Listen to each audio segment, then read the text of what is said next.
Dimulakan dengan laporan ini.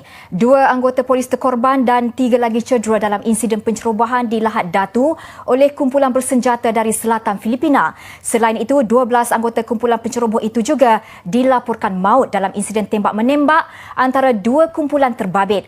Perkara itu disahkan Pesuruhjaya Polis Sabah Datuk Hamzah Taib dalam satu sidang media siang tadi.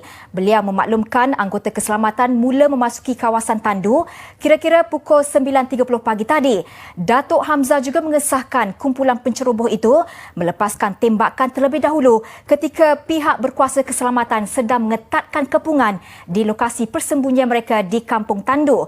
Ini disusuli dengan insiden tembak-menembak selama 20 minit. Pihak keselamatan juga merampas beberapa senjata antaranya M16, pelancar roket, peluru dan beg pakaian.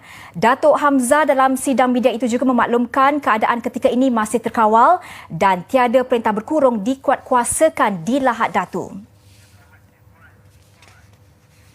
Sementara itu, Perdana Menteri Datuk Seri Najib Tun Razak berkata kumpulan penceroboh bersenjata dari selatan Filipina yang berkubu di Kampung Tandu Lahad Datu sepatutnya menerima tawaran menyerah diri dan keluar dari kawasan itu.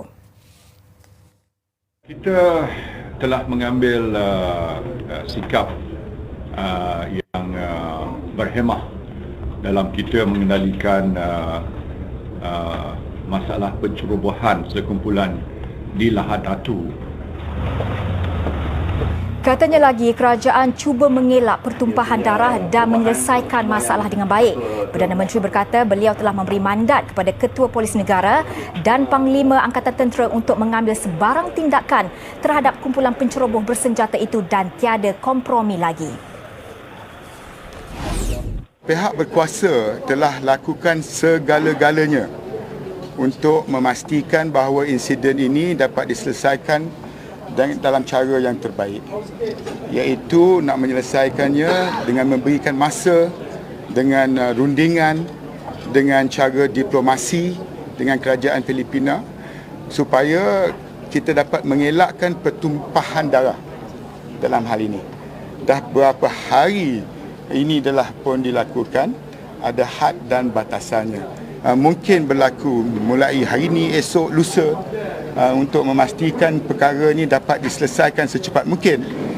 Saya percaya bahawa tidak ada mana-mana pihak yang boleh menuduh pihak berkuasa tidak memberikan ruang dan masa seluas-luasnya kepada pihak yang terlibat untuk cuba menyelesaikan kes ini.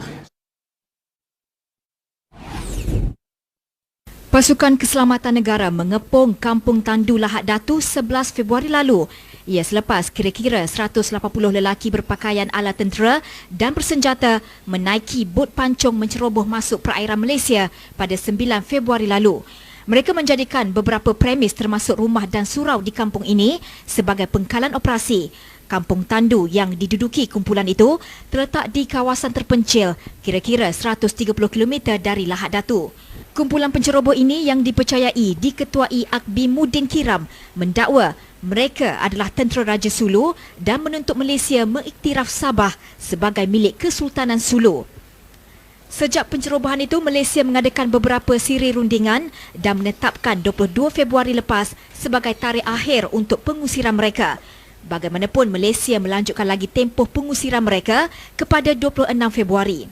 Isnin lepas, Pesuruhjaya Polis Sabah Datuk Hamzah Taib berkata, polis akan bertindak berlandaskan undang-undang negara selepas mengambil kira pelbagai faktor bagi merungkai isu pencerobohan warga Filipina itu. Perdana Menteri Datuk Seri Najib Tun Razak berkata Barisan Nasional akan membentangkan manifesto